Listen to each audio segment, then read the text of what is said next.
What's happening, guys? This is Logan Robinson from NoleGameday.com. We are here for episode 4 of Calculated Chaos with 2013 national champion, Remington Award winner, and Super Bowl champion, Bryan Stork.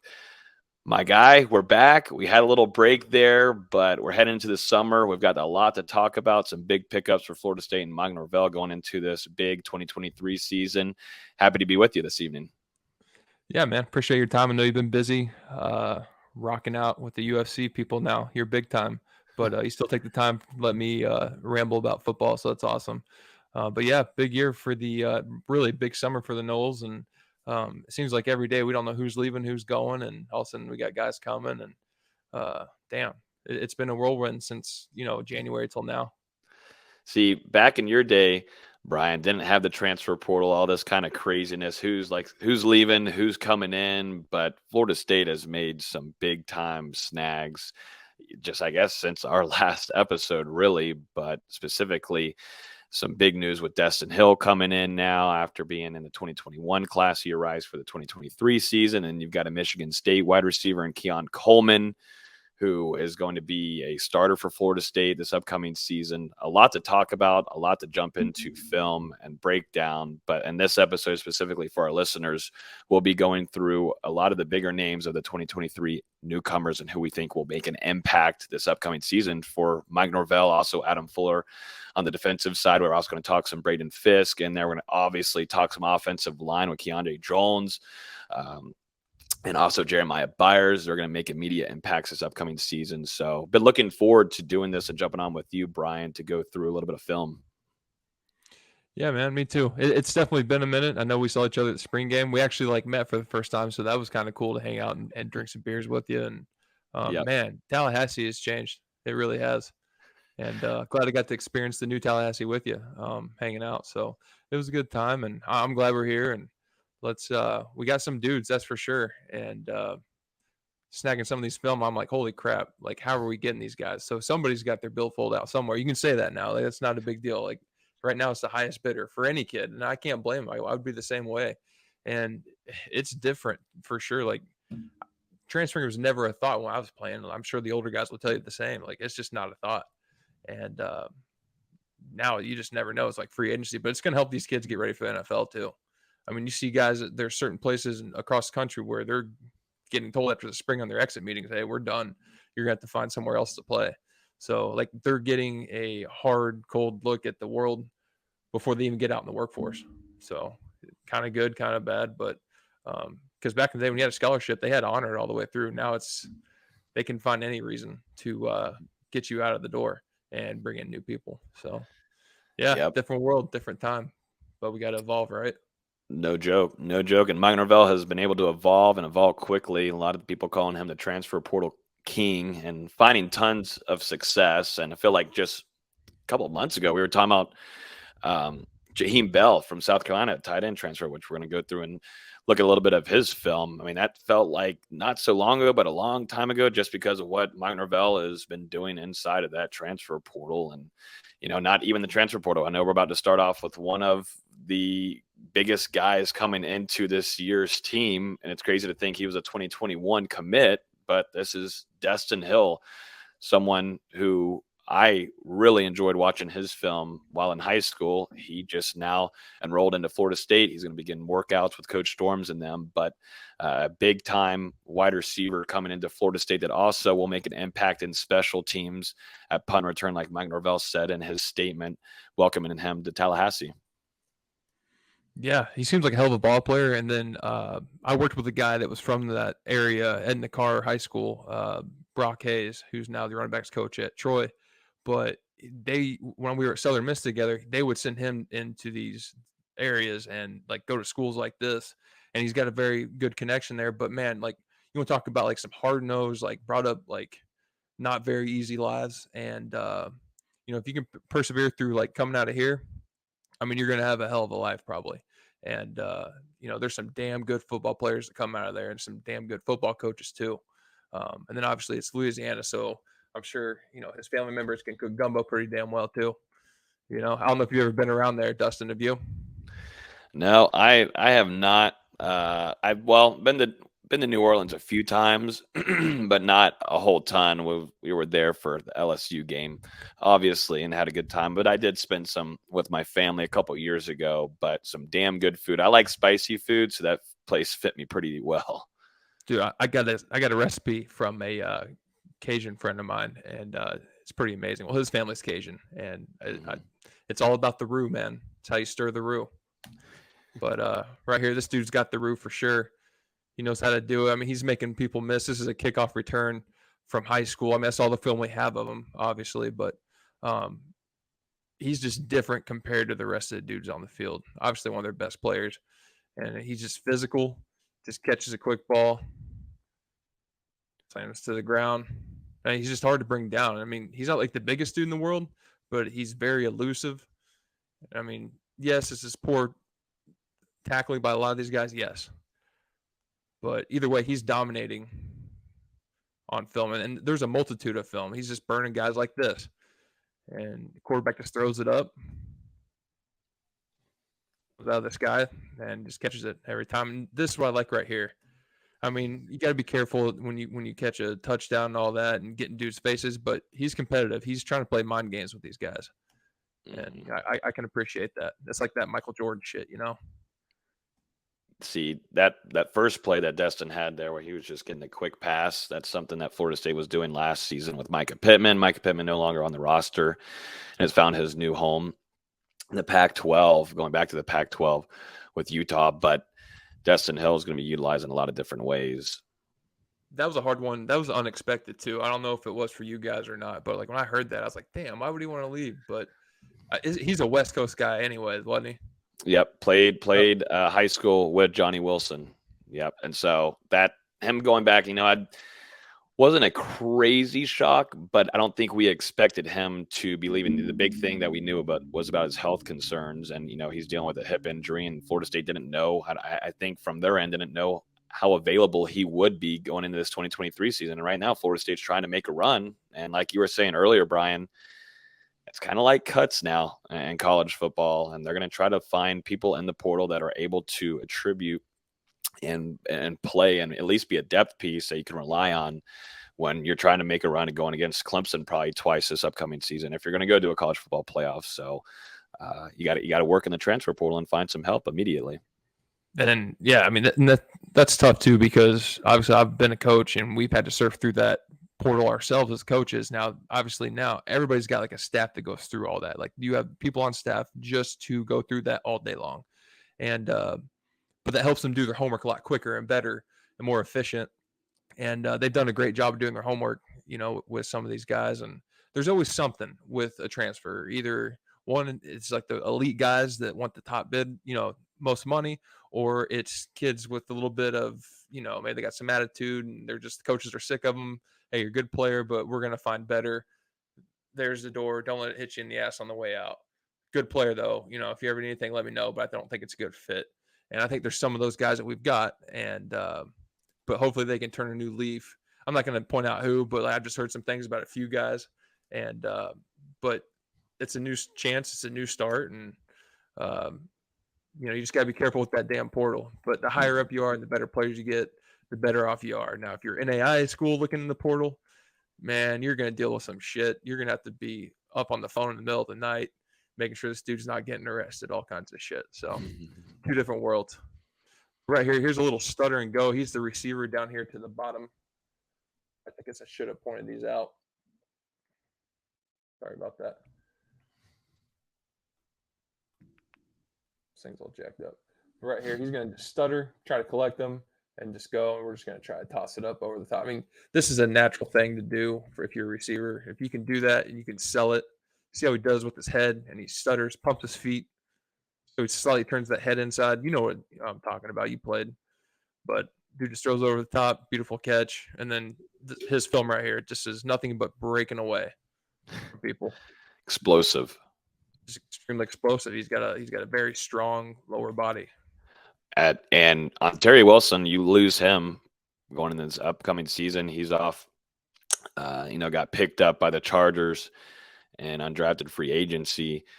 And that was Jordan Travis's go-to guy going deep, and definitely on their big explosive plays, trying to grab 6. And Mike Norvell loved going to Pokey, and they had a lot of reliability with Pokey. He went with the system for all of Mike Norvell's years at Florida State. So, finding players like that can come in and do that. Another player who's going to be explosive is Ja'Kai Douglas. And, Florida State's going to try to utilize Destin in a lot of different ways. They wanted to do that in 2022, but, things like that, it just didn't work out. But now he's here. That's a good thing.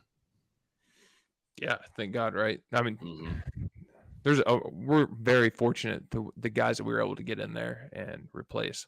But right here, this is a younger. Remember earlier, I was like, I don't know who was who in this one clip you're looking at, but this is when he was like a sophomore and he's a receiver and he's blocking. And I think that is huge. I need to find that in the film and find these guys going through the portal or just in general. I know he's not from the portal, but if I'm looking on a guy on film, but I'm trying to find the dudes that, had little characteristics that you can't figure out, right? You can't figure out unless you get on the phone or you go see him in person. But there's a lot you can see a little, see a lot, see nothing.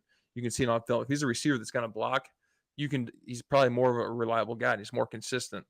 And those are the kind of guys you want that are unselfish, come in there, just do their jobs, lock on to somebody, try to make it work. Not overly physical, but makes it work. Mike loves it. Wide receivers that can block. It just makes my heart happy, especially my offensive line heart, right? Yeah. So like right here, here's another one just burning people right over the top. He's a very smooth runner. And, who knows the competition right here? Like, I don't know. I mean, I know there's some good football, there's some bad football. This clip impressed me right here. He's going to run a seam over the middle. That means he's got some courage. I mean, there's dudes around him, and that safety in the middle right there could probably, he's not far from smacking his ass. And then he's got this other dude coming across as well. I mean, that's a little bit of courage right there. And he's making people miss. Yeah, he is. To me, is impressive. This shows me that he played football outside growing up, if that makes sense. He went outside the damn house and played. Mm-hmm. Yeah, he's a lot more physical than maybe some people think. I mean, he's just got all different attributes of speed, explosiveness, can get away from you. But if there is contact to be had, he is going to fight through after the tackle. Is there a reported weight that he came in recently? Like 195. Yeah, 195. Yep. Hell yeah, he definitely grew a little bit. Mm-hmm. But I mean, he's a receiver down here to the bottom of the screen. I like his shakes about him. Again, it's another stutter and go. Bye-bye. Yeah, he's able to separate. And then people are making people miss. It's unbelievable. I'm glad you showed that. That's one of my favorite clips of just showing his acceleration and be able to just make people get off. Right here, he's a receiver down to the bottom of the screen on the middle of the 20. This is how he's a vertical threat, right? But the big thing is whenever you're on any kind of in-breaking route, out-breaking route, you want to make all the routes look the same. So you want to try to make it look like, hey, I'm going vertical. But he does a good job of putting the brakes on and rolling it, snapping his head and eyes. And quarterbacks, those are one of those little things quarterbacks appreciate. They call them indicators. Like he knows when he's about to break and snap the head. And you can see him and his quarterback got some really good timing. So hopefully, him and Jordan Travis can get together on 7-on-7 a couple times a week and really get on the same wavelength. That was a big thing for us in the summers was it would be like, I think Tuesdays, Wednesdays, Thursdays, something like that, or Monday, Wednesday, Thursday. And we would always go out there in the afternoon and the centers had to go. Nobody else really had to go. But toward the ends of the summer, everybody was so bored. The whole team was there, even the offensive line. Then all of a sudden everybody jumped in and it was 11-on-11. And if they're working who's leading that? Is that huh? Who's usually leading that? Is it the quarterback that's making that happen, planning that? Yeah. So they voluntarily go up to the coach's office and they grab a script for 7-on-7 and just go back on down. And everybody just shows up. And the quarterbacks are the ones that coordinate and they set the time. And everybody just kind of checks. I remember EJ did a great job of it when we were there for most of my time. But really it was Coker and Jameis kind of splitting it and Sean McGuire that summer going into it because nobody really knew who was going to be a starter. And we had a feeling, but it was unannounced yet. So it wasn't awkward, but there was definitely like a silent tension there. But I think they did a good job of not showing it and just communicating to everybody when the times were. And it was a good time, especially if you were worried about being overweight. Just go out there and sweat, get a suntan. There might be a girl in the stands running stadiums or something. So, go check them out. Of course, my wife is walking with our daughter, burping her right now. Perfect timing. But we said we were going to treat this like very honest. We got true serum in us, right? Yeah. And, dig that hole deeper. Dig that hole. Yeah. Thank you to my wife and daughter for letting me do this tonight, by the way. But, yeah, so it was a good time, and I think that really brought the team together. And next thing you knew, D-line started coming out there, and we were doing one-on-ones, and just turned into a big old 11-on-11 fest. Nice. Right here, just ripping the seam ball, switch verts. He does a good job. You see he's the receiver to the very top. He's not got really a press guy on him, but he does a good job attacking inside. And they don't try to pass it off over here with the DBs, so he's able to rip it inside and get right up that seam. And he's got somewhat of, he's 6'1", right? Mm-hmm. He's got somewhat of a frame. He's able to shield him off, and that's a hell of a snag right there. It is. Great concentration. That's a tough ball to catch over the middle. Not like I would fucking know, but can't imagine. Just another go ball. He's damn near running backwards. This ball, I think, is a little underthrown. Because I feel like he's definitely faster. Yeah. I think he could have separated even more if he had a ball ahead of him. And then right here is a tunnel screen. He's a receiver to the top on the 10. Takes 2 steps, comes down in it, snags it. That's a good straight line. Makes people miss. I think there's something to be said for a guy that can catch a ball at the, line of scrimmage and take it this far. That, it's basically how do you block people without blocking them? All right, we'll just run a quick run play this way, ride the mesh real quick, and throw an RPO or something like that. Like, that's how you get that done.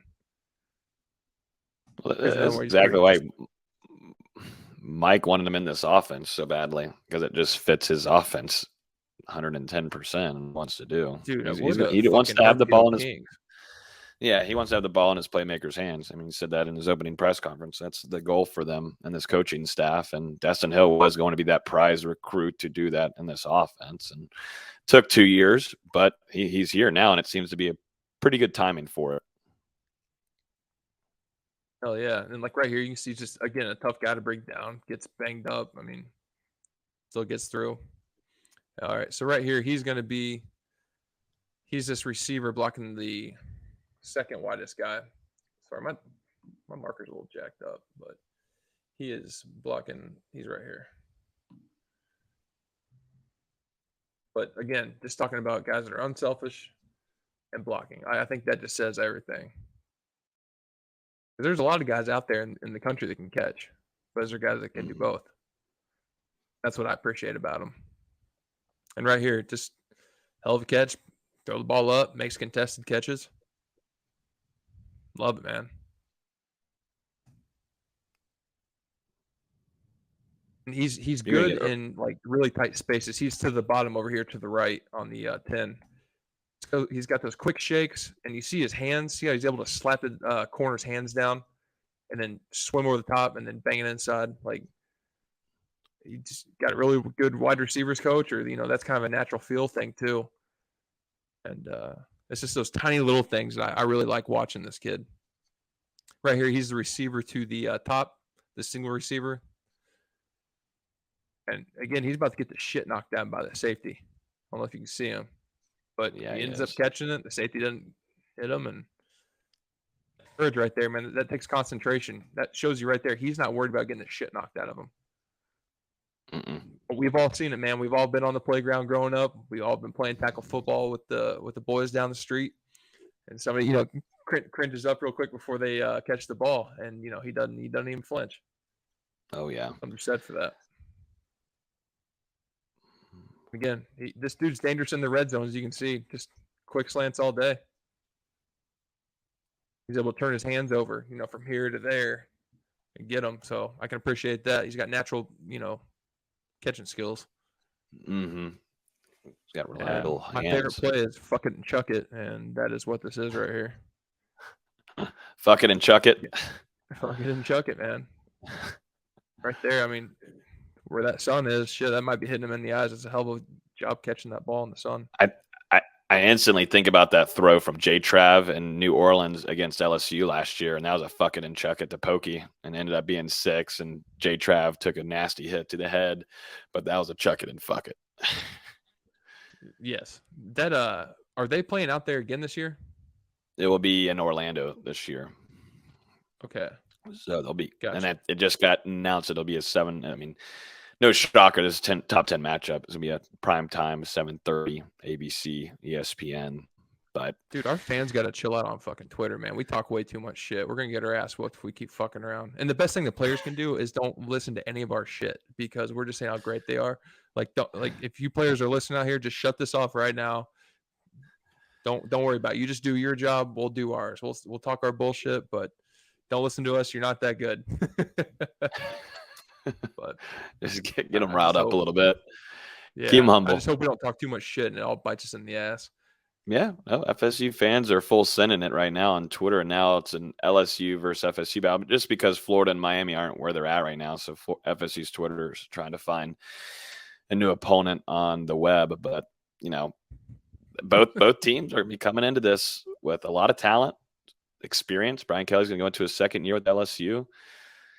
But the one advantage Florida State's going to have is a home field advantage. Florida State's going to be all over Orlando. They were in New Orleans, but it was more of a 50-50 split. But Florida State definitely showed up and showed out. But this is going to be a heavy FSU crowd. But what Florida State can't do, like you were saying, is overlook and also understand who they're going against. And that's something where I think it's going to be a big test for Mike Norvell and how he sets the attitude and the focus of this team going in this year. This team now has a lot of stuff on their shoulders going into the season, a lot of high expectations. And that's something this team, this program, this administration has not had in 7-8 years. So it's going to be a true test outside of just knowing what to do on the football field. It's going to have to do a lot with your mentals. Yep. It's definitely been a minute. And the only thing I'm worried about, though, Logan, is you understand the Cajun people, they're crazy and they do travel. And it's a very easy route to get to Orlando. It's I-10 east, 75 south, turns into the turnpike. So they might have a good chance at traveling well because it's a very simple list of directions to get there. Yeah. I see what you're doing here. Throwing a little shade still. Shit a little bit. Maybe I should tame it back. After you just said not to talk any shit. Yep. Talking just out both sides of the mouth. Sound like Jimbo. Yep. Right here. We at Dustin Hill here, down here to the bottom on the 20. Just run a little out route. 6-stepper. But what I like is he catches the ball. He feels the defender on him just naturally. I don't even know if he sees this ball in, to be honest with you. I think he's got his peripheral on the damn defender, but makes him miss, gets upfield. I mean, he doesn't score, but I mean, he's getting yards after the catch. Mm-hmm. Go North, man. It's awesome. Long story short, I love the shit out of this kid, man. All right, so right here, he's the receiver to the top. And remember me telling you, hey, I'm going vertical. Boom, put the brakes on, snap your head and eyes, work back down the pole. And again, that quarterback does a hell of a job putting this ball where only he can get it. But it's a great route and great throw, and you can tell they're in good synchronization. And hopefully him and Jordan Travis get that same kind of bond going pretty quickly. It's another example of just making people miss, man. Don't worry, the films for everybody else get pretty short. But again, dude's blocking his ass off right here. Yeah, he's driving. He got a little pancake, didn't he? Yep. I'm pretty sure that's him. I mean, both these receivers are blocking their ass off. But right here, pretty sure he's a number 2 receiver. Mm-hmm. Put him on his ass. Yep. But hey, you play earlier in Mike Norvell's system if you're able to block. Malik McLean was a true freshman, and we weren't expecting to see him start, but I think 3 or 4 games later he ended up being a starter. But the biggest part of making it there was blocking, because those games that he was getting put into early on, he was showing out blocking in big time, definitely in the run game. And just about 3 or 4 games later, he ended up being a starter. Funny how that works. It's almost like a rite of passage. If you can figure out the blocking stuff and know your assignment there, then the coach builds more trust in you. And the next thing you know, like you're getting thrown to on 2nd and long or 3rd and long, whatever, and you're the guy. Like, just takes time. It takes time. Yep. This is a younger clip of him right here at the number 3 receiver. If you count outside in, just another example. Just he sees zone, he sees it, turns his head out to where that inside linebacker can't get to him. Quarterback puts it on his outside shoulder, and he makes it, and he's just making people miss. The special ability about him is that immediately he can make someone miss when he's the most vulnerable. Right. Yeah, that's a great way to word it right there, dude. Shit. Mm-hmm. That's what I feel like.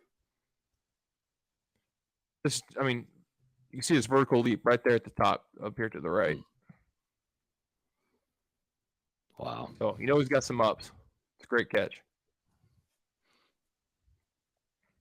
And then right here, again, just more. This route right here, he's starting from the outside, and he's the number 1 receiver here to the bottom of the screen. And he runs a big-ass dig across the middle of the field and just could give 2 shits. He just finds the hole in the zone. He just kind of throttles down a little bit. He doesn't, try to haul ass and run, get covered. Catches the ball, gets upfield, and just making people miss. I mean, he gets caught right there, but he's at least making one dude miss, like you said. Yep. Here's another.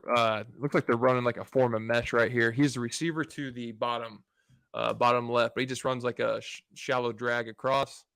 Quarterback sees him, and he's just able to take the ball and do something with it. Like, again, like those guys can catch the ball at the line of scrimmage 2-3 yards downfield and turn it into a 20, 50-yard gain, something like that. That's awesome. And again, I think he's going to be a great tunnel screen runner. Yeah, that's another. There's no wasted movement. He gets the ball and boom, he's up. He's upfield. Like, he's not dancing a whole bunch. That's what I was saying. Might be, but on his film, he wasn't. Yeah, he's got a little bit of, again, talking about playing outside when you're a kid, playing out in the yard. I think he did that right here. Again, this is a scramble. The play's broken down. Everybody's covered to one side. He's like, well, I'm open here. Hit me with it. Do something with the ball. I mean, he just got like reckless abandon for his body. Look at that body control. You see that balance? This is what you call the stumble bum drill. And you practice ball security because naturally when you're on like this, you want that ball to come out from away from your body. But he does a good job keeping that ball tight and have control of his body, getting the damn end zone. So pretty impressive. Get north, right? Yep. Moral of the story. Always go north. Speaking of north, I see what you did there, Logan. I'm trying to. I'm working on the transitions, man.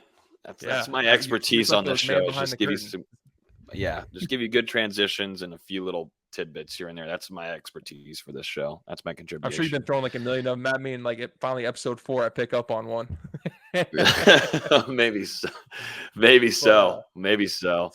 But this one's huge. It's cold. This one.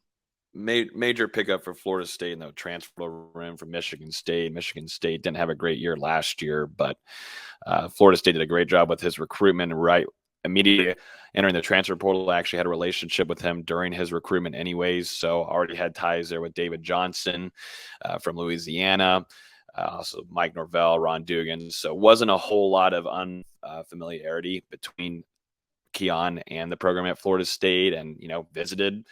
And I think after that weekend there in Tallahassee, they practically tied things up. And, he went and visited Ole Miss and Lane Kiffin and heard that went well and the visit went nicely. But I think Keon had his eyes set on Florida State specifically because of the quarterback situation. I know we're going to watch some film here, but it was pretty straightforward that Keon was looking for a quarterback that could get him to the NFL draft and pushing up a draft board. So that's why he picked up Tallahassee and J-Trav to work with in 2023.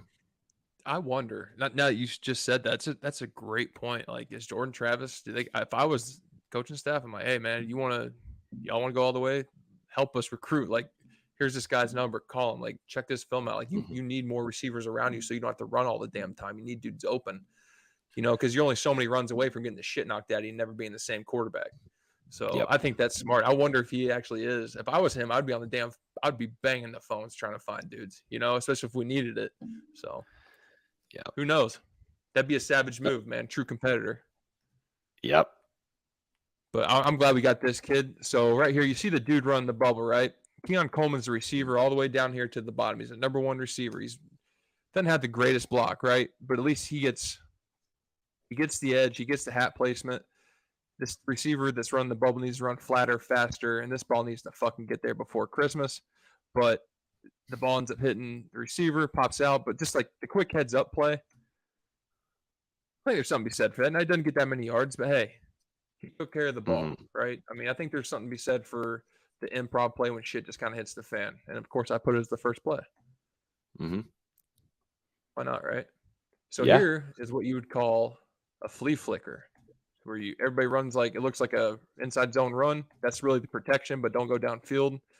Running back gets it, takes it, throws it back to the quarterback, and then just chucks it.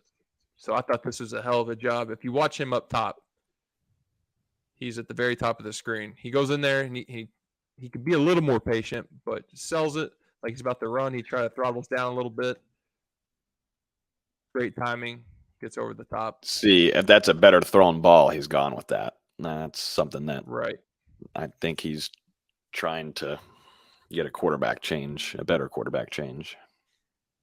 Yeah, good for him. I mean, the stats were all right. I don't remember the exact numbers, but I'm thinking, all right, this dude's pretty solid. And, there's some games going back and watch some of this film. I'm like, man, it's a shame everybody else can pick up the slack because this kid's really good. So totally get why he's going to Florida State. And then I think there's something to be said for playing in this game, the Michigan State-Michigan. I mean, this is a pretty big game. And if you can play in that noise and crowd, you can play anywhere. Right here, he's to the bottom of the screen. He's got press coverage. He does a good job of just attacking his leverage, getting outside, breaking away from him. And then, again, you talked about the ball should be probably more over the top or more of a back shoulder throw to where he catches it back here more towards the sideline. But, again, having a better quarterback is really going to help. I think Jordan Travis back shoulders that. You know what I'm talking about? Yep. If that's right on the dime, I mean, he's already got the height on these guys, 6'4". I mean, and he's got a good vertical leap, too. You can just see it right there and maybe a few more clips. Yeah, he's got the size. And just right here, again, having the courage to go over the middle. There's something to be said for that. That can be a mind trick for some guys. So right here, you can see the number 2 receiver to the field down to the bottom. He's run like a clear route, and then we got Keon running basically just like a dig coming up underneath that clear route, getting the ball for the first down. But, this guy's trying to yank the ball out, but he's holding that damn ball. He's locking the wrist. Keeps going forward, which is good. He had a hell of a game versus Michigan. But, like, right here, you can see he's running through. Looks like a form of switch verts down here. So he's the number 2 receiver. Number 1 receiver down here at the bottom. They're just in the reduced sets in a 2x2 set. Tight ends over there to the top of the field. They run switch verts to the field. He rips up underneath it on the inside seam. Really, he gets over the top of that dude in the middle. It's a really good job by him just finding that crease. I mean, doesn't have like the greatest breakaway speed, but then again, it's college football. Like everybody's good, so. But he's got a great catch radius, and he's good for a first down. That's for sure. That was a 155-yard game for him at Michigan. Yeah, this is a good job by him. Just feeling that soft and off, getting it. Catching it, ball security. There's little tiny technical things that matter. And I think it's just good. That's the good thing about the transfer portals. You can get some kids that are pretty polished. They come from good programs. They've been coached up well on the little details and, fundamentals. And that helps. And, there might be a little push off here. I think he gets a penalty at some point. I don't know if it's this game or another game, but Pretty damn good ball tracking skills, dude. Look at that. That is a back shoulder throw. Mm-hmm. Way to whip his arms around his body, his torso. Okay, I got a question here, Logan. You're more into tune with everything. You're more hip. So this guy, this is the gritty. I know that, but the faking the hamstring thing, is that a new add-on? Yeah, I forget who started that last year. I think that was in the NFL. I believe it was, but I just know some of the coaches are not big fans of that one. Yeah, my initial reaction was like, "Holy shit!" He just pulled a hamstring doing the damn gritty? Like, what the hell? I was like, "You idiot!" I was like, "Oh wait, you're not." I was like, "It's just a thing everybody does." Okay, just a little trend. Yep. So right here, he's a receiver to the top, to the boundary. They're in 12 personnel set here. But again, just does he go in there? Does he block? No, it's not amazing. But look, he's got a base. He's got his feet rooted in the ground. He's got like that power stance. Like, it's not terrible. It's not bad, man. Like, you can coach these little things up, and you can get stronger in the weight room. Oh, a little basketball. So right here, he's number 40. I don't know if you can see 40 right there. Yep. Down here underneath the post. Is that what they call it? Or the hoop is? I don't know. I don't even know what a field goal in basketball is. But again, just punching the ball out. Maybe that can help him on special teams if he does play some on. If he goes on kickoff or punt, stripping the ball back. Like, right here, he's at the top of the court at the not free throw, 3-point line. Shoots a three, makes it. I mean, he's in that cleanup time, 57-86, but he's playing. He's pretty damn good. And I think there's something to be said for a guy that can do both sports. That just means he's a competitor, and he's at least going to be busy for most of the year. He's not really going to have an off season, so he'll stay in shape. All right, so right here, he is the number one receiver to the top, almost on the hash. They're in a reduced set here. He's going to sit over the middle. So right here, you can see that linebacker. You see number 22 dropping out. I think it's supposed to be Tampa 2, but he recognizes that. You can see his eyes as he's coming to it in the middle, just seeing where that zone is. He's able to feel it, and now you can see that linebacker clears it out for that middle run through on Tampa 2. Boom, catch it, get upfield. So that's when you see a lot right there. There's a good job by him.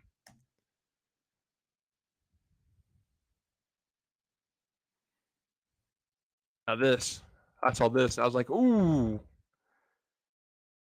That dude's ankles probably were sore in the morning, but he had to ice him down. Making people miss.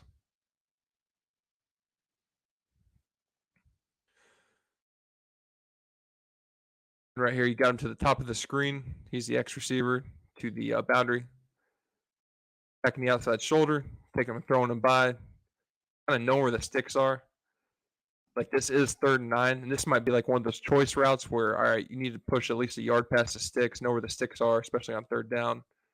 Based on leverage, or you turn it in, turn it out kind of deal. Look at that ball security. See it? High and tight. Again, I think this kid's really polished. I like it a lot. He's taking care of the ball. Yeah. And I like it, man. He plays with some enthusiasm. He's like, yeah, it's 1st down. Fuck you, Michigan. I think it's awesome. It'll fit well against Miami and Florida and Clemson this year. Oh, no doubt. Bloodbath. Yep. So right here, he's the receiver to the top of the field. Or, excuse me, to the boundary, but at the top. Just he's collecting the dude, trying to get a block. This is where you got to be careful as a receiver or skill guy. See how he kind of threw the hands up real quick after he blocked them? That's where you can just almost gets into like a scraping pain or just using your body to shield him off, just because refs are so quick to throw the flag now. But I think it's awesome he's blocking. That was a smart idea. Having some courage over here, going over the middle, coming from outside in. He's about to get the shit smacked at him, but hold on to that ball, man. Yeah, Florida State liked doing that last year with Johnny Wilson as well, too. So that's where defensive coordinators are going to have to come up with a good game plan to understand where Mike and Coach Atkins are going to utilize both Johnny and Coleman in these type of sets, because you just don't know who could be going over the middle and who could go out deep. You really can't The empty predict it sets we will now as have much. and the variations are going to be insane. Like seriously, like starting at like a normal set and then move out to empty of some sort. You got Jaheim Bell, you got your boy Johnny Yeah. Wilson, you got all these guys. You got even Jacobs, he's a freshman, but give him a couple routes to do each week in the package. You got dudes everywhere. And then you got, Marquise and Douglas, who's a big dude, but can also That's your guy. catch. And then now you got a quarterback run game too, because you could have him attached in the formation. Little things like that go a long way. And what they did at South Carolina with Jaheim Bell and the guy I used to coach, Nate Atkins, they would go into empty sets and they have them all split out. But they would take their blocking tight end, who was Nate Atkins, the guy I coached, and he would go to the running back spot and just block as a running back. But like put more skill guys out in space, have a dude that's actually going to block 6-man protection. So just in case they blitz, we got, at least 6 dudes that are going to have a chance to pick it up. So there's a lot of variations I'm sure Mike Norvell and Coach Atkins have been coming up with, and I bet they're just sitting there in a room and closed doors like we're about to fuck the whole country up here in a minute, So I'm excited for them. Yeah, no joke. No friggin' joke. It's been fun watching some of these practices. Things got to keep quiet about a few things, but they're going to take care of the talent that they have. Oh yeah, apparently I'm giving away shit, so I can't talk too much about Florida State football now. I'm just doing their homework for our opponents. Right here, you got the number 2 receiver down here at the bottom of the screen. He ends up blocking number 7 in the corner, or whoever that is. And that might be the Sam, just playing really far outside because they're in a stacked look. Does a good job of covering the dude up and just getting the play started. I think that's huge to be able to block on the perimeter. This is one of those plays is how do we block dudes without blocking them? You do it like this. And this is like a same side RPO. So good thing is he's had experience blocking in systems like that. He's a receiver to the top of the field in the boundary. One-on-one. Kind of the easiest catch right there with that dude, with his arm in front of him, but snags it and a touchdown. He's a natural route runner. He knows how to set people up. You see him right here. Just sets him up, works one way. He's watching his eyes too. Yeah. Yeah. Yeah, that's not an easy catch. No. I mean, he caught it with his bicep. Yep. Taking care of it at the end, making sure the ball doesn't hit the turf. It's huge. And right here, you can't do this to him. He's a receiver at the bottom of the bottom of the screen in the boundary. We got 2x2 set, and this corner is just soft and off. Like you hitch it all day, right? How could you not? So those are the things you can take advantage of this guy. But I doubt in the ACC that they're gonna give him that kind of leeway. Not with Florida State, right? I had a point on this. I can't remember. Oh, okay. Just he's at the top of the this is FIB look, formation, the boundary bunch look. He's the X receiver, but he's to the field at the top. And just watch this route. This receiver, or excuse me, this corner can't tell if he's going vertical or what. He acts like he's going, really deep, trying to attack the outside shoulder. And you see him at the top of the route, get his weight over his toes and sink. Like that's a huge thing to transition your weight and then come out and break back out of your route. And you can see there's a curl flat defender here, but he's able to work in that window to where there could be a throwing lane for him. So just one of those little things you notice, and you're like, damn, that's a really good route. Too bad the ball didn't go to him. I know. Quarterback situation. We keep on going to it. Right here, he's going to be this is like a sail concept, I think, over here. Nope, excuse me. He's just running a boot. I don't know what the hell they're running, but he's running a boot from top of the field, to the boundary, across down here to the bottom of the field. It's just good by him just finding a way to get open. I mean, he's got 2 dudes around him. Ball's not the greatest, but it's at least somewhere where he can go get it. Tracks that damn ball. It's really impressive. Needed the points too. He just finds a way. He's got a knack for the damn end zone. And I think this is a good, thing to see here. Like this guy on film, trying to dick with him after the play is over. He acts like he's about to do something, but he just calms down. He's like, it's all right. Like, Just keep playing. Now they lost this game. This is one of those games like, damn. And I thought this is pretty classy too. Hand the ball to the fucking ref. You know what I mean? Just be classy about it. Yeah, let's have fun and celebrate, but hand the ball to the ref. And I swear to God, I think this referee is saying hell of a catch. I think he did. Like, nice catch. Right there. Refs will say some nice things to you every now and then. Hey, it was good block, but you better watch your hand. Yeah, you're starting to get a little bit outside. Yes, sir. Yes, nice. Mr. Official. I'm sure that's what you said. How about this heads-up play? This ball gets tipped by this backer, and he's the receiver from at the top of the screen coming across on a. I think they're trying to run mesh here. Ball's tipped, and he's able to go in there and snag it. It's just heads up, man. That's a heads-up play. Yep. That's twice now in this highlight. It's more clear here. I mean, look at that ball. How do you not see that backer? This ball's coming out late, and he's trying to throw it to the quick slant out here, I think. Extremely late. Yeah. I mean, look at that. Woo. Look at that. Fingertips. Beautiful. Gorgeous. Ejaculatory to watch. Oh, and right here. So he's got experience on special teams. He's on the onside kick. He's up top here. He's the L1.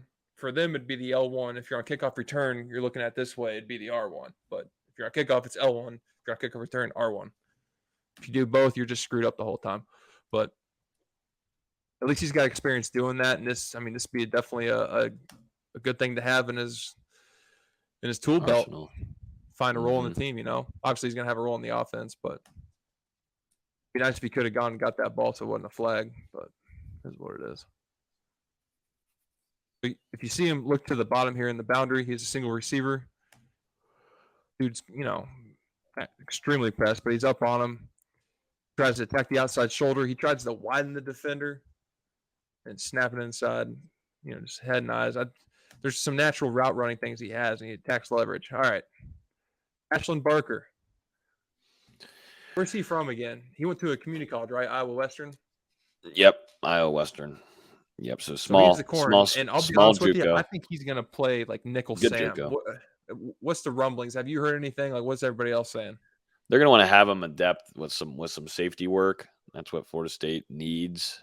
Corner, they're kind of fine with at the moment, but they're going to want to build some depth, and he puts himself in some good situations. I mean, we're going to see it on film, but played against some good competition though at the JUCO level. Something about him, I don't think he's a corner. Is he in a dime package as a linebacker maybe, or is he a nickel Sam? I don't know. Again, I was offensive lineman, so I guess I should maybe stay in my lane. But this right here, he's a corner, and he ends up snagging it right here, and he shows he can do something with the ball in his hands, and he's just not the most fastest dude. I mean, and I don't know him personally. I'm sorry, dude. I'm not saying you're slow. I bet you could outrun my ass easily. But he just seems like more of a play in the box kind of guy. Like right here, making this downhill tackle. I think that's what he has to do if he plays safety.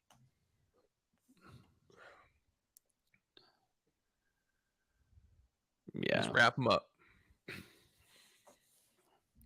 Yeah, eventually I got tired of cutting out all the things, and so now we're gonna know where they're at.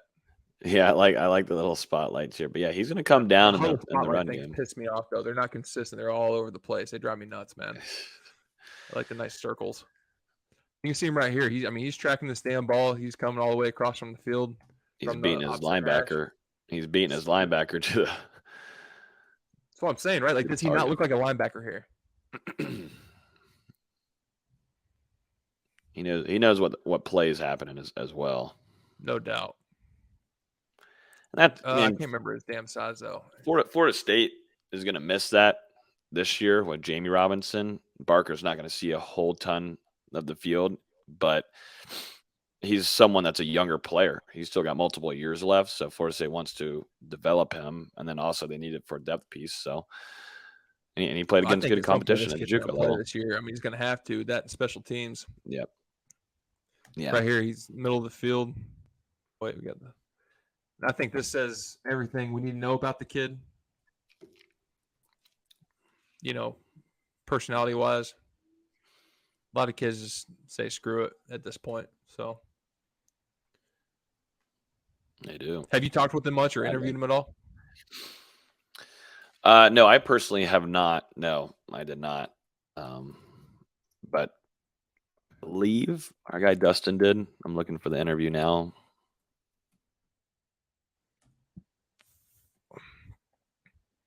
Yeah, like right here, you're just coming downhill from the opposite side of the field. Like he's in the box, kind of. He's your safety that could fit in, whether it's like a 1/4-0 defense or just play like a nickel Sam out there and in an odd front. I know we don't do much odd at Florida State right now, but back in the day, that's what it would have been. Then right here, he's the safety up top. Pretty soft off this guy, but he does a good job just sticking his foot in the ground. He doesn't really need to keep backpedaling, but he does a good job. Just come downhill and smacking him. Like there's a thump whenever he hits somebody, and that's what I like. Oh yeah, the late night, and I'm going through this stuff. I got double checking. My contacts are getting really dry, but it's a good job right here, just being aggressive. He's the corner right here. This is one of his younger clips. But just busting through. You see that number 2 receiver come out to block him? Yeah. Just bust right through it. Yeah, that's a good sign right there. Not afraid of contact. No. And you can't be afraid. If you're a Florida State DB, you can't be afraid of contact. Yeah, it doesn't work like that. Nope. This is a good job of not blindsiding the guy. So this is a punt. He's guarding one of the gunners. You're really supposed to scrape paint and get your body across that dude, but he at least just takes his chest and tries to stick it on him and make the guy just run by. But continue to watch him. If you haven't lost him, he's he's the furthest dude from the play.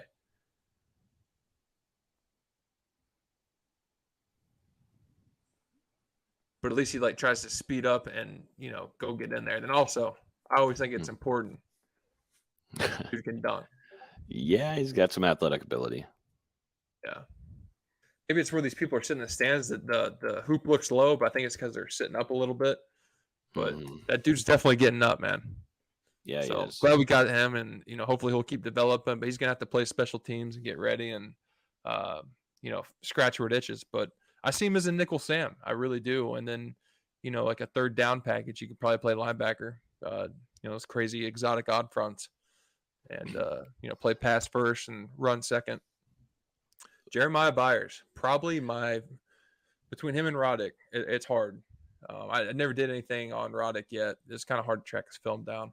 But Jeremiah Byers, I really like a lot. And he's the O-line coach out there. I can't remember his name, but he's really fucking good. I met him whenever I was at Southern Miss, went out there to play. I was a GA. He knew our O-line coach, and he knew who I was. And really nice dude. Walk up to you, say hello. And that's why he's been there for so long and survived a lot of staff. Was it Mike Simmons? Yeah, he's been coached really well.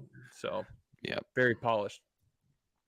Big pickup for Florida State. Needed offensive tackle position. Showed up in the spring. Size is there and everything, but you can tell he's just got some natural gift on the outside of the offensive line.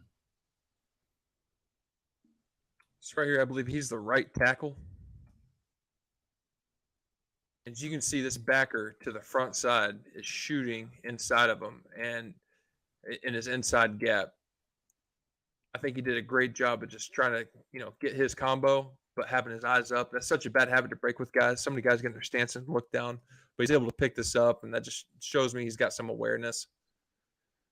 Because really, they're probably deucing to the backside backer, but this backer hits it front side first, and they wrap the backside backer over the top, just a Mike Will cross, and he picks him up. So just good job by him. That's how I know he's coached well.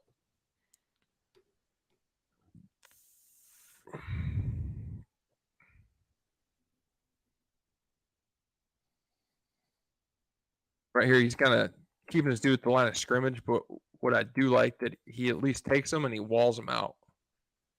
He's at the right tackle spot again. My bad. Is this hard to watch with me not circling the guy? No, you're good. I think we see him pretty fine if stick at the right tackle position. Yeah, he's right here, and he's just forcing him out, and I really like that because O-line plays kind of changed a little bit, and now it's like, all right, more of a stalemate, but keep your feet running, keep your feet in the ground, take him, wall him out after a certain amount of steps, especially on plays like this. But he does a good job of engaging him, getting his hands inside, and just wall him out that inside hand strong. So really good job by that dude. And this is a shot of him in high school playing defensive line. I thought it was really remarkable. Just if you're a D lineman and you're a big dude and you're not the quickest or not the quickest dude in the world, you're most likely going to play offensive line. And you can see he's definitely no lineman playing D line right here, but dude's vicious, man. Just pushing him back, and swallowing him up, man. Yep. And then right here, he's hooping. He's underneath the basketball hoop. He's got the ball in his hand, his left hand right there. That was a pretty impressive shot. Coach Hamilton can maybe use him after watching what Florida State's basketball team looked like under the bucket last year. Big boy. Like, this is in high school. Mm-hmm. But I think it just shows the American flag in the background. You got the Texas flag. Everything's bigger in Texas, I guess. I guess so. But and during the spring, he was by far one of the most athletic guys on the offensive line. Just watching him coming into shape and everything, he looked nice and polished.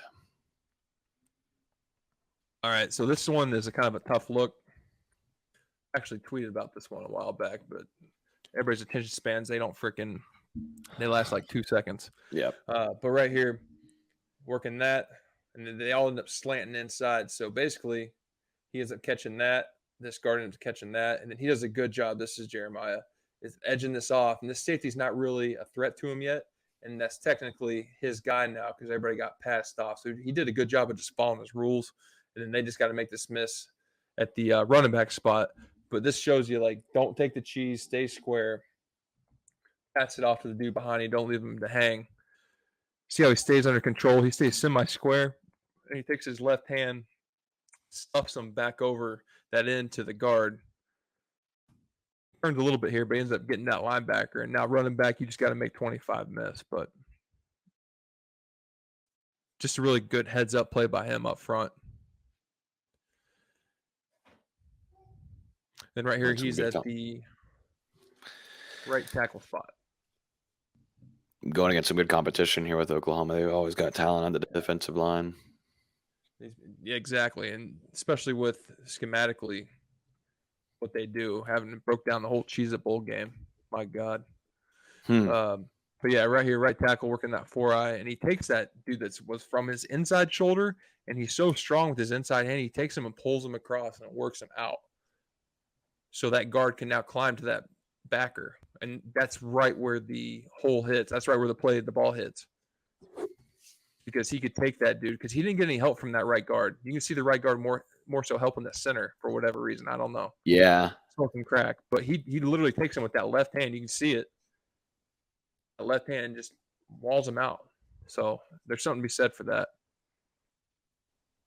Just like, are you cock strong or you're not? You're naturally strong. There's some dudes in this world that just don't lift weights, but they're just strong, right? Like, it's just something about them. They're strong. And I think he might be one of those guys. I'm sure he does lift weights, but he looks like that type. Again, right tackle. This is tough. So everybody's running the outside zone play to the left. Selling the outside zone, really. Everybody's going here. But, we're going to roll out right there. What's tough is when they walk a dude up on the outside, if you're a tackle, because you're supposed to go step in your inside gap and sell it, right? Sell to the outside zone to the left. But you got two guys on the outside. So you for sure want to try to collect this dude. And if he doesn't, which he should be pinching, because normally if you got dudes walked up like that, he's pinching. But right here, you would think if they're both coming off the edge, you got to collect one of them. So this is a really tough and good job by him. Picking it up how he does. He just takes the head up 4. Maybe the 4 messed up, the dude that's head up on him, but ends up being the most dangerous guy, in my opinion, because the other guy's got the guy that's coming across the flat. He's got a man. just really heads up play, and that this is what allows the play to go. Because if he doesn't Yeah. collect this guy right here, this is not like this play does not happen. Yeah, that quarterback's either throwing the ball away or getting sacked for Yeah. a big TFL. And this is just an awesome pass set by him and just picking it up, staying square, and just anticipation. That's a huge word in offensive line play. Anticipate, anticipate, anticipate. What's going to happen here? They're going to get a TE, which means a tackle in twist over here to the field. He's a right tackle. He stays square.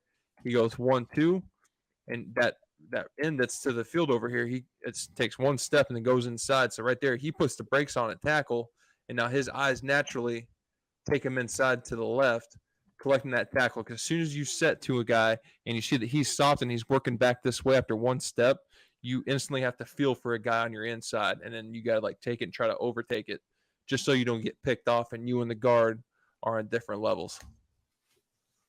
Ever tell you I started a game of right tackle in the NFL?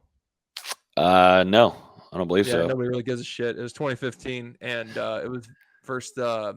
What's his nuts? He had it was the firework accident. He played at USF. He kicked the shit out of us in 2009. Huh? JPP. That's yes, great football player. I can't believe I forgot his name, but yeah, he had the cast on. That thing was hard to get a hold of, man, because he just whack it down on you, and you're like, "Damn, dude." Them hard casts don't mess around. But playing tackle is a really hard thing to do. You got to be super athletic. And in the NFL, I think this kid plays. I think he plays guard and center, but right now he's playing tackle. But he does a great job of taking this tackle over, man. I know there's a lot to be said for one little play. Hakeem Williams, what's your thought on him? Love me some Hakeem Williams. Got to see him in the spring a little bit. Took a little bit longer to get acclimated. That's fine. But when you go back and look at film and what Mike Norvell likes to do with his playmakers, it just fits the system well. But big body receiver, went against some good competition. Loyal guy. Stranahan and Mike Norvell really pushed to keep Hakeem Williams in this class, and I think he's going to have a great career. I don't know if he's going to make an immediate impact, but in the red zone, it's going to be hard to keep him off the field like we're about to watch. Look at him at the receiver spot up here to the top. When I saw this, I literally said, "Oh fuck!" Like those words came out my mouth. I know I'm dropping my F-bombs here, but damn, like that's what you call a trigger, just coming off and just trying to light somebody up. I mean, that's yes. As soon as if like that would be my first play if I was having my huddle highlight. I can't remember in the order of stuff, but I would just put that because if I'm a coach and I see that, I'm instantly saying yes. I've been in staff rooms where like it was the first play and some kid did something like that, and everybody's just like, yes. What are we doing? Still watching the second play. I mean, those are the plays you're looking for. Yeah, I agree. Again, just he's at the top of the field here, just blocking right there. Got that flame, man. Got that fire. Look at that. Just collecting them and just taking them off the screen. Like that's what you're looking for. You look for that in offensive line, but damn, receiver. Holy shit, dude. He's got size, man. This is for his body, it's an NFL size receiver in a high school body. Yeah, look at him. He's almost the size of the freaking yard markers right here. Yeah. Just making people miss. I mean, 1, 2, 3, 4, 5, 6. Like, holy shit. Making dudes miss. I mean, look at these moves right here. This is an interesting route running right here. Yeah. Drag. I think he dips 2 times with his hips. So wiggle, jiggle, attack outside shoulder, stutter, the weight over the toes, sell it, and damn, dude just fell on him. I mean, that's not really contested, but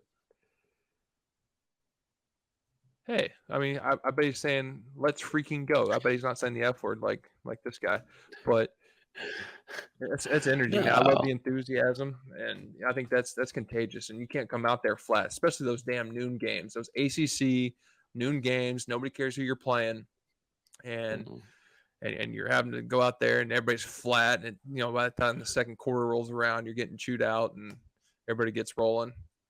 Mm-hmm. But yeah, it's good to have guys with energy. Florida State's gonna have some the ball up too. Yeah, we were just talking about it earlier. just throw it up and see what was it? Fuck it and chuck it. Can't chuck it. Florida State's got serious size at wide receiver. Hey, this is a big man. Yep. And then right here, he's circled right here. He's in the white. He's got more speed than Keon Coleman for sure. Look at his speed. That's insane. I know it's taking forever to rewind it, but like the acceleration. Yeah. Like I have watched a lot of film since I've been coaching, but very few kids have I've seen be able to pick up and turn on the jets like this. He's like a 5. He's got to be a 5-star, right? He is. Yeah. Hakeem was a 5-star, and he knows how to use his length with his legs. He knows how to build a stride, and we need to get the money bag out for that guy. Yeah. Hey, he stayed loyal. There's a couple of them. Yeah, he stayed loyal and kept up with Florida State. Could have easily gone to Miami. Cristobal was pursuing him heavily, but I think it's unique to see him. His size with the speed and explosiveness. Where we watched Coleman's highlights earlier, and they've got about kind of the same size. Coleman probably heavier, but same height. And Coleman doesn't have this burst of speed like Hakeem does. Oh, not at all. Like not even close. Not even close. I mean, no offense to they're both respectively good, no doubt. But yeah, if I'm Miami, I'm literally calling him because he's right down there. I'm calling his ass every night. I'm sending. That's what he was doing. That's what Cristobal was doing. That's what Cristobal was doing. He admitted to it. Not Cristobal, but Hakeem said I was getting hit up quite a bit on his signing day. I would have been sending them DoorDash, whatever. I would have sent him like Cheesecake Factory DoorDash, like whatever the dude wanted. Like, dude, you got to have this guy. Yeah. Bryan, I think this is the one where he runs out. Like, he runs out of his shoe. You can see it come off right here. I know everybody's seen this one. It's like, this is old news, but I just think this is so impressive. Running all the way down with one shoe. Andre Jones, Auburn dude. I like him a lot too. Good ball player. Super strong. Definitely a guard or Big center. boy. Big boy. And right here, he's at the right guard spot. A 3 technique. Center knocks him over. He does a good job of taking him and throwing him. I mean, I would like to see him lose about 15, 20 pounds. Like, I come from, like, the lean and mean school, old school. Yeah. But if he lost about 15, 20 pounds, he would be, like, a guy that can go, go, go, go, go. I think he's going to be freaking dangerous. Right here, he is at the right tackle spot. This is him in high school. You can tell he was just a man-child amongst boys right here. I mean, look at this end that he's going against. He just gets smacked back. Like, holy shit. I mean, that's a big D end he's going against as well. Yeah. I mean, it looks like this D end is having his dad whoop his ass right here or something, Like, damn. Yeah. And he's getting that. He's punching him with that left arm. It turns that defensive end's shoulder quick. It was like, don't. Yeah. This is a good job by him at right guard, number 58. So what they're doing, I won't try to get next to notes too long, Logan. I know it's a school night for you. No. But right here, they're going to go Mike Wright, and he's got to slide over here to the right. Center's working here as well, tackle. So really, his eyes got to go to him. A T slants in, and he goes here. They pass it off. But I think he ends up dropping. He rushes here.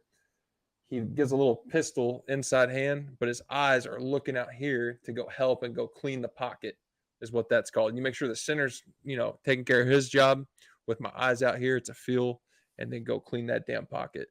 And I don't know, you can't see it extremely well, but that was a good end zone shot showing him being patient, square, firm in the pocket. Because, again, the depth of the pocket is the center and 2 guards, and then the width of the pocket is by the tackles. So he gives him just enough so that center can get over. His eyes are out to the right. He's looking for that end to spike in. He doesn't. And then at this point, this end's getting this right tackle upfield, right? And he feels that. He's got the tackle's shoulders turned to the sideline. Now he feels that, and he's about to spin around and try to go back inside. But A lot of man coming at you right here at the right guard spot. Look, you Yeah. can see that or not, but pretty solid job by him. And I know you're thinking, why the hell is field goal on here? Playing field goal is like murder. Like there's a position I call the pick and cringe on here, and it's this tight end spot where you got to spike and then hinge out, and they call it the pick and cringe because you're about to get killed. But the other hardest part is playing guard on field goal. Tackle's easy. Wings, you just got to be in the right alignment. And obviously, kicker, you got to make the damn thing. But you're always going to have two guys rushing at some point. Sometimes you have three. But he did a good job of staying low, sturdy, getting his back foot down. And I watched some other field goals too in this game a while back whenever I went through and found all this film. But just overall solid, sturdy dude. I would have him at guard on field goal too. And keep your eyes up a little bit. But, I mean, he's got a lot. That's a lot. That's what? Maybe a little shy of 600 pounds on him right there. Yeah. Between 17 and 97. A lot of weight coming his way. Yeah. He's a big boy. He was the biggest guy I saw. Him and Casey Roddick are massive human beings. Yeah, he is, man. And Roddick moves really good. That's the guy from Colorado, right? Yep, it is. Yep. Yeah. He is it Roddick or Roddicker? Roddick, yeah. They're testing him at guard and center at the moment. That's I'm more prone to screwed up than you are, dude. But it's tough. Good spot by the right guard. A good job by the right guard with his hands. You see him. He gets him right inside. He clamps on him, and he just anchors down like that. That 40 can't go anywhere. So when I saw this, I was like, oh, hell yeah. He's firm in the pocket. He's powerful. You can see 40 when he rushes into him. When he punches him, his body goes backwards. So you see little nuggets like that on film. You're like, okay, like this guy is strong. You're like right here at the right guard spot. He clamps him with the outside hand, driving the post, and then he gets that left hand back up inside. So it's constantly like wax on, wax off, like Karate Kid bullshit. But he does a good job of anchoring. You can see his weight's inside. He's got his feet. They're not inside, but he's got his weight on his insides of his foot. So he's not giving up too much ground. And it's just enough room for that quarterback to be able to throw. By the way, that's a pretty good quarterback there. I know some people shit on the kid, but he's pretty damn good. It's a bad ball or whatever, but I've seen him do some things. I'm like, oh, he's not bad. All right, so this is obviously a bad play by him. I think he's trying to have a combination block with the right tackle, and I think the dude that's in the B gap loops out, and he gets too much weight out in front of him, and he falls. But you can see him coming out of nowhere, standing up and just try to go block somebody. And again, is the play great? No. Is it a minus on the grade sheet? Yes. But I do like his effort. The fact, okay, he gets down. He doesn't just lay there. He tries to get up and go just hit somebody. So that's always a good sign. Ooh. Reminds me of Speaking of offensive line, this might be one of my favorite gets, but I know we haven't seen. I think he got hurt. Fisk, he got hurt in spring, right? Yeah, he went through shoulder surgery. Damn it, man. But he'll be a full go. He'll be a full go. I mean, he was limited in the spring, but he'll be a full go. I'm expecting for fall camp. Whenever he gets back, it's gonna be. I can't wait. Now, however, I know he's a defensive lineman, but he screams offensive line to me, like bad. Like if he wants to make money someday, I'm just telling you, he needs to play offensive line. But right now he's a defensive line. I get it, but that's just my opinion. My educated opinion, if you want to call it educated. But right here, we're at kickoff return. I love that he's willing to do that. That's huge. It says a lot. As soon as I pressed the button, I thought I messed it up. No. I was like, oh, shit, what did I do? Yeah, what'd you do? Blame it on you, actually. Yeah, what's new? Yeah, let's all blame it on you. You can see this hit he's delivering on 32 over here, kind of close to the 20, just smacking the shit out of him. And then trying to finish his ass. I mean, that's an aggressive attitude. I love that, man. I think that, and it gets cold in the freaking MAC, right? Especially those Tuesday, Wednesday night games. Yep. All right, so right here, he's a defensive end over here to the hash at the top of the field. We got almost like a jet sweep going on. Or really, everybody's going to the left, and they're handing the ball to 9, wrapping around. But he's got to stay at home. He has to contain. He does a good job of staying under control, not squeezing too tight off that right tackle's ass, and collecting 9 right there. Just a heads up play, having your head out of it. This is a end zone shot of it. But you can see he's over here to the right. He stays at home. He stays square. And then schematically, they got him too. They got that G looping to a 3 in the B gap, and then 27's got the A gap. So everybody's gapped out, and that's why he's able to stay at home. But he just does a good job of just corralling everything in, keep everything inside of him and in front of him. It's going to be interesting how Florida State's going to use him a little bit. I think they're going to use him on the outside a little bit. I think of kind of like a Dennis Briggs type. He's a hybrid inside, outside, just depending on what you want to have, which set you're putting out there. But that's the niceness of grabbing Fisk, because he adds that different kind of talent ability that not a lot of defensive tackles have. Usually you're set on one position, but he's got a lot of versatility. No question. Like right here, he's playing in, like you were talking about, playing different spots. He's playing in right here. I've seen him play nose guard. So, like you said, there's a lot of different things he can do. And if this NFL or college ever changed the rules, I would, have him declare eligible and play tight end on the goal line. Or maybe he's a up back in the goal line. Who knows? Mm-hmm. Like right here, he's aggressive. He's violent with his hands. Watch him. Almost, the word lunges used to be like a bad word you don't use in football, but it's really not that bad of a deal. He steps forward. He lunges into the guy. He punches. And he takes him, just shucks him, pulls him right off of him. That's damn near a holding, if you can see that. But there's just a lot of power there. He slung that dude like a rag doll. Yeah. Now, this is high school.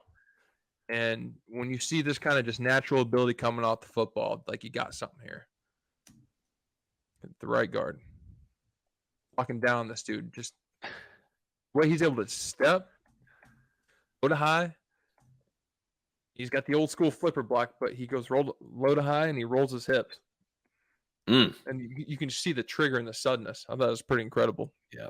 Oh, here we go. We got the Blizzard Storm, baby. Blizzard Bowl. So one, this guy's not freaking soft ass because he can play in the snow, right? Yeah. There's something to be said for that. My favorite saying tonight. Right here, he's playing like a G, and I think they're trying to pull this guard, but he's so disruptive. He interrupts the backside A gap. So quick, and he's so quick off the ball, and he plays well in this really crappy footing. Like, this is a terrible job with this field. I mean, it must be coming down really hard, but man, the snow slows down everything. But you can see I don't know if you can tell because it's so freaking snowy, but he just completely disrupts it all. He just ripped through 3 people. Yeah, it's pretty impressive.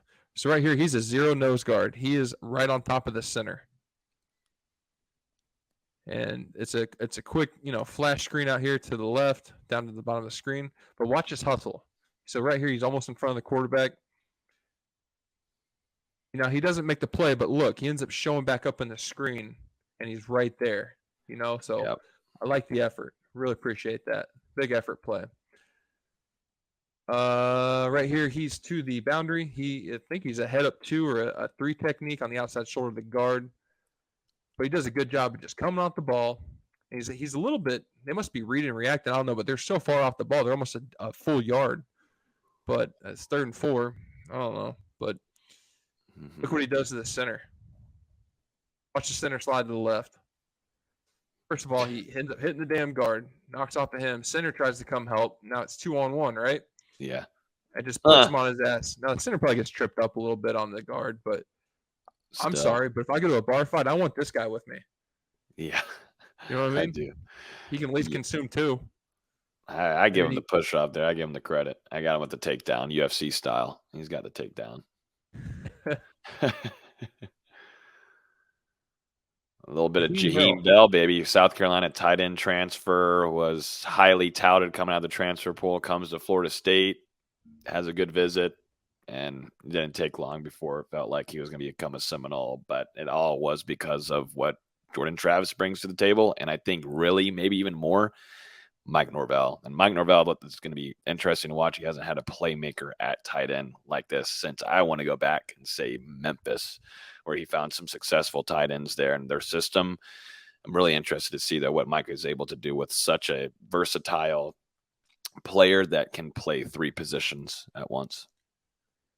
Yeah. I mean, this guy is literally the Swiss Army knife of Swiss Army knives. He does it all.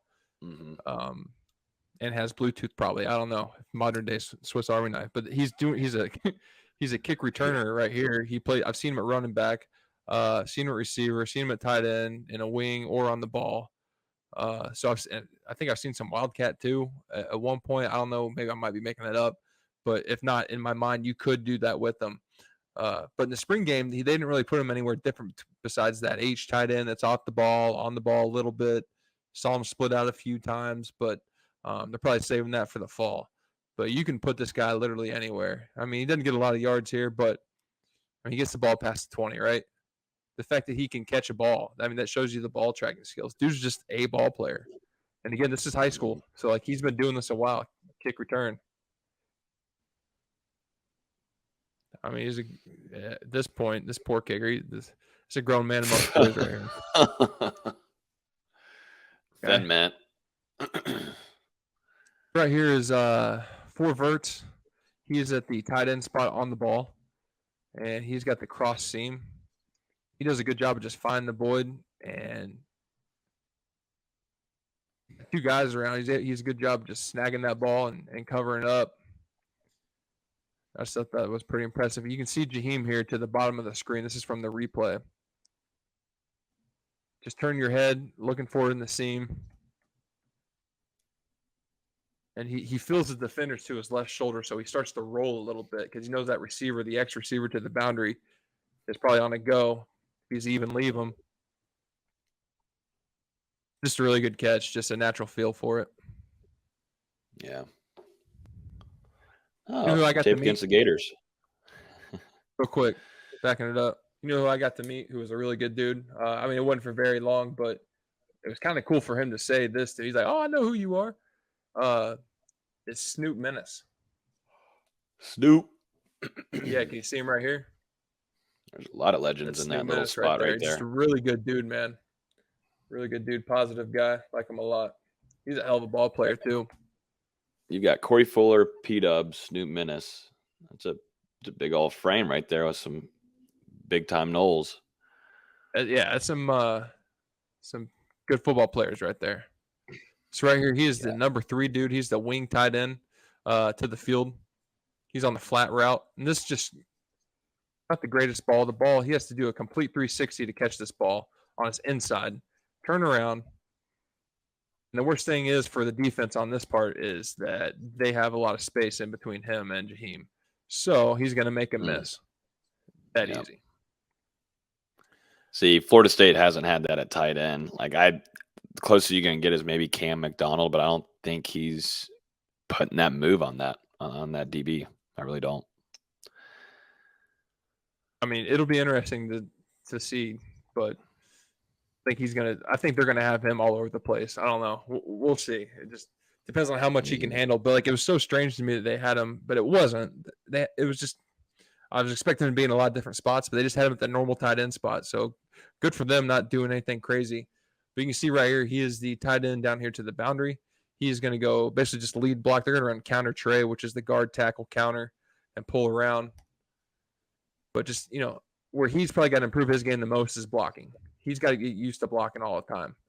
And just running through people, not stopping your feet through contact. But you can tell they've been working with him this spring, and he gets the play started right here. So, that's positive upside. Yeah. He's got to have that contact and drive. He kind of allowed, and then he didn't keep his arms extended to try that block. I mean, Steven Dix is a big boy, but still, you're tight end. You're going to have to get physical. You can see he's motioning here. He's on the backside of this. And just another example of him being able to beat people over the top. It helped with the play action a little bit, but just good play. So right here, he's at the running back spot. This is my one of my former players, Nate Atkins, 44, motion across. But Jaheim's at the running back spot right here. So, I mean, he's got experience with the mesh of the quarterback and the running back. You know what I'm saying? So he could always, start out at receiver spot and motion in, and on the snap you hit it and you mesh, So there's the possibilities, what I'm trying to say, are unlimited with him, what you can do. I like this right here where he just he lowers his shoulder. He doesn't try to make him miss. He tries to run him over, and then he gets real aggressive with this right hand. Watch this on 54. I want this guy in a bar fight with me too. But Yep. he's about to take on everybody. He's from Valdosta, if I'm not mistaken, right? Yep, he is. Yep. That's exactly why. That's where that's coming from. And you get a little rivalry. He's going to find out quick when Miami comes to Doak how that's going to be about. You just see, like, he's a hard dude to bring down. Like, this guy's wrapped up on him.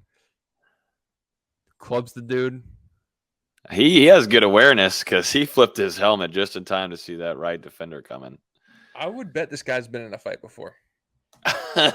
Yeah, where can I put my money at? I had players. I remember every room I've been in. I've always asked the kids, like, "You guys ever been in a fight?" There's always one or two kids that say, "No, I haven't." I'm like, "It's all right. It's gonna happen at some point." Yeah. So, 100%. It's kids just don't duke it out any day. Now, Vero Beach guy, where I played, he played. The best dude to come through. We'll see what this guy does, but right here, he's just like a little freshman, but he's not really. He doesn't play like a little freshman, though, does he? I know you've seen him more than I have in person, and it seems like he just does a few things for them right now, but he's gonna grow in this package, whatever it is, and he's definitely made for this, jet around sweep type stuff, and he does really good. I watched his high school film. Like, he's a great inside seam runner on switch birds. I would really like to see what he can do, and I think he's going to play a lot. I mean, he was running with the ones most of this day, I believe. Yeah, he's going to get burned in 2023. There's too many things that you like about him, but I think he's got good balance on his feet. He will go up for the ball no matter what. And if he can get blocking down, I can see him getting time like Malik McLean did his freshman year. Just too much of a threat with getting the ball in his hands. And I know you'll probably have the highlight soon here of him just showing off his speed down the sideline. It's scary. Florida State doesn't have that type of speed. At least someone with balance able to stay in the inbounds like that. And it's nice to see it from a true freshman too. Yeah, I mean, he kind of reminds me of Kenyon somewhat because he plays he does some very polished things technically, and that came natural for Kenyon. Kenyon was a really smart football player, so they have their own skill sets, but I would have to compare him to that because he's not the biggest dude in the world either. But he plays big. But hold on, I need to give away some schematics to our opponents real quick. So right here, we're gonna basically run a counter tray scheme, and they're gonna go this way. But the whole point is to try to lose this backside backer right here. Try to lose everybody over the top. Arc this backside tight end, lead block with him. Then you got him coming across, and you're hoping what's going to happen is when you got the tackle and guard pulling, is you get these backers over the top and possibly even safeties too. But which might not happen because it just depends on the coverage and you got motion across. But this is a really good play, and everybody runs it. And if you don't have this in your playbook, you shouldn't be coaching. But so I'm not giving away any freaking nuggets. All right. No. You can see it kind of. That's what they're trying to do. Gets a little jammed up here with the center and right guard. But this is a great kind of scheme for him just to get the play started, get him in space, use the speed like you said. Right here, he's at the number 2 receiver. Just coming across, sitting down over the middle. He finds the hole. I don't think he's expecting the ball. This quarterback right here, he's close, right? The line of scrimmage, super close. Yeah. But I don't know if they called this or not. I remember watching this live, and I was like, I don't know. I think Norvell allowed that, I believe, but real game, that ain't happening. No way.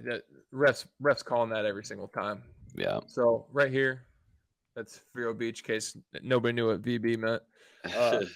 But what he's going to do, he's going to end up running just a drive route or just like a shallow whatever across. But he's going to help himself out, give him a little space. He's going to attack the outside shoulder for a second of this defender.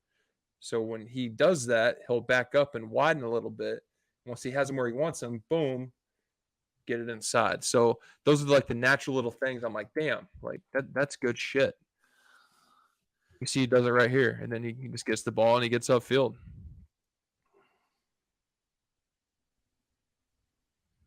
Ball security, like tuck it away, dude. But other than that, like, damn, that's pretty good. Top wide receivers in Florida in high school last year. I mean, I see why. Yeah, it might have been a secret steal. He's the what? So I think it might have been a secret steal for Mike Norvell. I mean, not a lot of schools were heavily after him. I believe he did not get to compete. I mean, a lot of COVID kids had some tough times with recruiting, and highly Yeah. expected. But he was one of those that was sneaking through there, and Florida State was able to hold on and not have much fight from a couple of schools. Yeah, at the end maybe, but just ended up just sticking with Florida State. But a lot of schools kind of maybe missed the talent that he had on some of this film. They got lucky because there's big schools come through Vero Beach when there's recruiting days, they come through there. Mhm. It's blown up a lot since we left, but long time ago. But this is a good job by him. He's a receiver to the top, and he ends up he's trying to block, man. I can appreciate that, but he's gonna have to get stronger in the weight room this summer, and really just not bulk up, but get that core strength, get that grip strength going, and what people don't understand about college football, I think that's it. What people understand Yeah. about college football is like, yeah, you might look good in the front and you got all the biceps and the pecs, but are you strong in your back? Are you strong in your core? Are you strong in your ass? That's what makes you a good football player. So, True. yeah, that's my that's my deal on some of these guys. I'm glad that we actually we're able to put this together, because we were talking about it before the spring game, but since then, Florida State's made some additions. We got to see that spring game and see a little bit of that from Hakeem and Vondravius, and now being able to go through with some Keon Coleman film, Destin Hill too. It was worth the wait to kind of be patient with it, and then now as we go into summer, fall, it means more. Just real quick before we head off of here, what do you think? For this team in the summer, there's a lot of high expectations. You kind of went through that too during your time at Florida State. What do you think their game plan needs to be this summer? I know you met Mike Norvell during your time at Tallahassee a little bit, so you kind of know how things work a tiny bit. But specifically going to the players, though, what do you think mentally their summer needs to be about? Like summer is made to have fun. You need to have fun. There's no question, but you need to find the balance too. And Mhm. even more now, the fact is you can get paid for what you do on the field now. So that might have to cut back even more of having fun. Like it might be more business, but you need to be a college kid, enjoy yourself on the weekends. Uh, but they got to stay focused on the weekdays and spend time together, whatever it is, because there's a lot of free time during summer classes. And don't be inside all day. Whatever you do, do not be inside all day, because a lot of guys get subject to that playing Call of Duty or whatever all damn day. Hmm. And by the time camp comes around, it's a whole shock for their body, and you have to go through just a whole mental and physical breakdown to be able to come out on the other side. Hmm. But yeah, if I was them, I would get in the film room. I'd take care of myself. I'm always gonna say that, live in the training room, but also go have fun, enjoy the free time, go see family while you can. But you got to attack every day. Like you cannot have one bad day in the weight room, one bad day in the film room. You got to think about all the other schools out there right now that think they have a chance. And you don't even need to really be thinking, oh, chasing that ring, that national championship. No, I just need to string one good day together after another. Like today, I got to wake up. It's summer. I need to go to my summer class. I need to make sure I go to weights. Before I go to weights, I need to show up early so I can get in the hot tub and warm my body up and do like you find your routine, find some kind of routine. Would be my biggest thing. But go have fun with the boys, and then if you can on the weekend, go to get on the what do you call it, the I-10 West. Go down to Destin for a week and go hang out with the guys. Go sit on the beach. Uh, like there's a time and place for everything, but in the back of your mind, know that August is coming. It's going to come quick, and yeah, just and be smart for fuck's sakes. Don't get arrested. Like take Uber everywhere, walk. I remember all of us guys. Like I had a super beacon on myself whenever I would be out and about with the boys. I literally could walk a straight line through people's yards, gardens, bushes, roads, alleys, freaking around buildings through campus. I could walk a straight line to wherever I was going. Like my Mm. super sense came on. But anyway, stay out of trouble. Um, be good to everybody because you might find yourself in a pinch and you might need that person to help you get out of it. I'm not saying I ever had that happen or anything, but just be smart and spend time together. And I think the 7-on-7s, like I was talking about, will eventually turn into 11-on-11s, and Mm. guys on their own time competing. Uh, and don't be scared to watch extra film. Don't be scared to learn a little bit. Not saying you got to go in there and be 5 hours a day, but like put on 30 minutes, put on an hour. That's not a big deal. And go to sleep. Get off your phones. Sleep is so huge. I think sleep and rest, recovery, nutrition, hydration, like that's the key. That's what gets you through. That's the difference. So I think I'm done rambling on that. You asked a long question right there for me. Yep, I did. I had to ask it there at the end. I saw those beers going down, so I was going to see if you had some expertise there for us and you're still stable. But I think you did a pretty good job, even with the extra rambling. But it helped. It was a great episode. That was episode 4 of Calculated Chaos with Bryan Stork. Those were our breakdown, our film breakdown of 2023 newcomers who we think are going to make an impact this upcoming season for Florida State. A big summer ahead, like we were just talking about.